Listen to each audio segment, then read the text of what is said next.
Alright, what's up guys? This is Dan Simmler here. My good friend Itamar Marani from Brazil asked me to do a video on how I tape my fingers for competition. So what we're going to go over today is the single helix. Right? So single helix, I already taped 2 of my fingers so you guys could see from the top hand version or top hand view.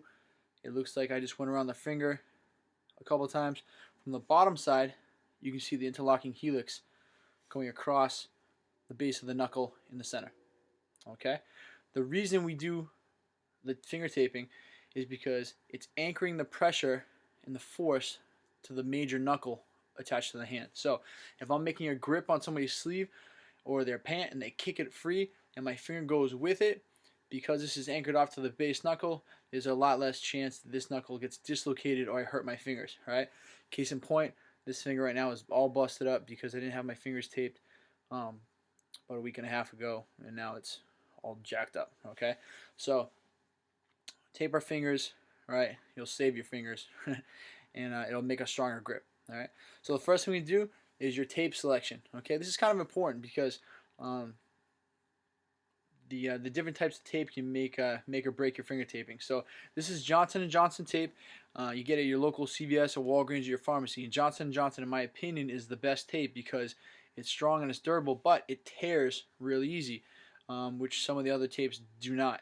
So Kramer, which is a huge supplier of NCAA sports, if you played college sports, you know that all the athletic field houses carry Kramer tape. Kramer tape is good when you're taping ankles because it's thicker, but it doesn't tear very easy, and it can make it really a pain in the butt to get the tape apart.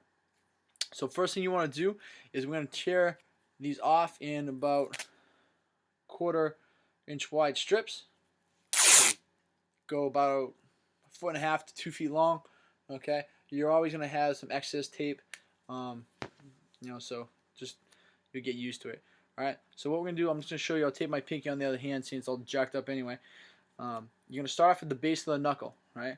So I go around the whole hand or the whole knuckle or finger rather once, right?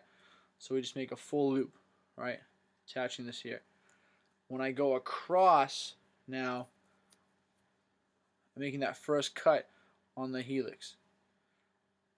Off the cut for the helix, I'm going to wrap around the top knuckle, one full loop around here, and I cut it back across the base of the knuckle, right? And we have that crisscross here. Once I have the second cross, I would again loop around one last time the base one more time, right? Give it a little pull, right? And we have here, all right? So if you look there, you have that nice X across the bottom, all right?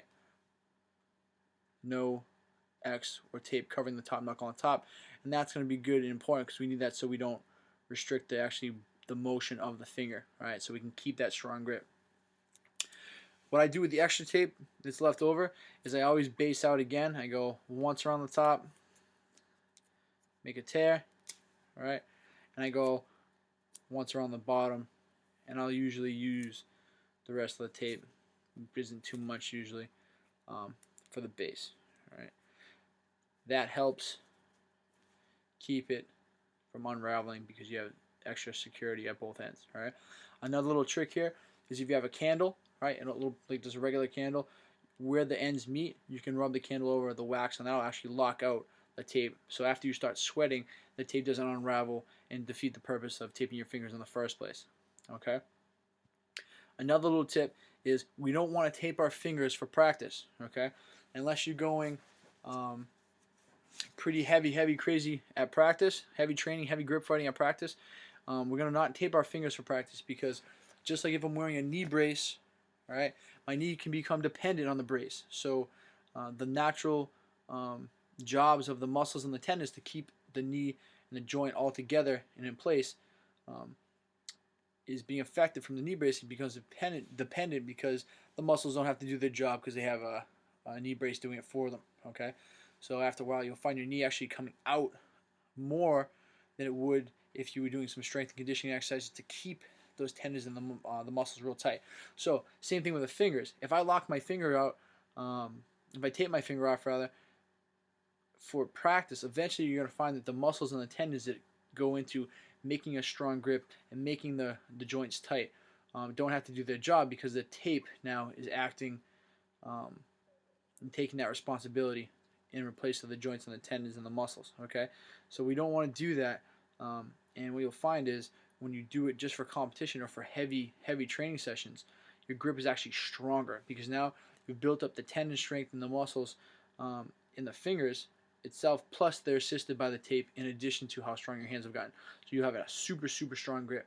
I'm constantly being people are constantly making comments on my grip strength when they're kicking. You know, I'll overpower, you know, a grip off a leg. People with their leg can't kick my grip free, right? And it has nothing to do with, you know, there's no secrets. You know, I do judo, a lot of gripping. I rock climb, a lot of gripping, right? So that makes my tendons and stuff stronger. And then I always tape my fingers during competition, which even makes that worse. So it's gonna make it a lot harder for my opponent. Okay, so we'll tape this one more finger so you guys can see it again, and then I'll leave you guys at that. All right. So again, about 1/4 inch strip of tape, about 1.5 feet, 2 feet. Tear it off. All right. I'm gonna go around the base of the knuckle. All right.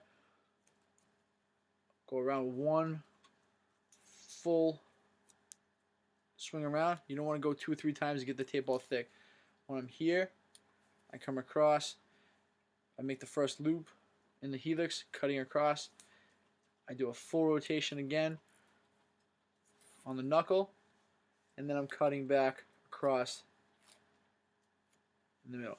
I want that X in the dead center of the finger. Okay, that's, again, I don't want to obstruct the movement of the joint going back and forth because there's too much tape bound up in the middle. Okay, go around, give it a pull, and then I use the excess tape to go across the bottom. All right, and then to go across the top. All right, and that again just locks it in place. So when I start sweating and everything, it just stays on longer, right?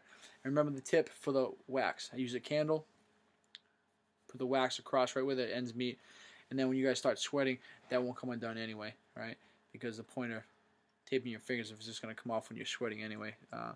It's not going to help out much. Okay, so single helix. Again, I would tape my sleeve hand. Okay, which for me is my left hand. If you guys want to do both, you can do both. But from the top, it should look like you just wrapped around the fingers. From the bottom, you have the locking helix.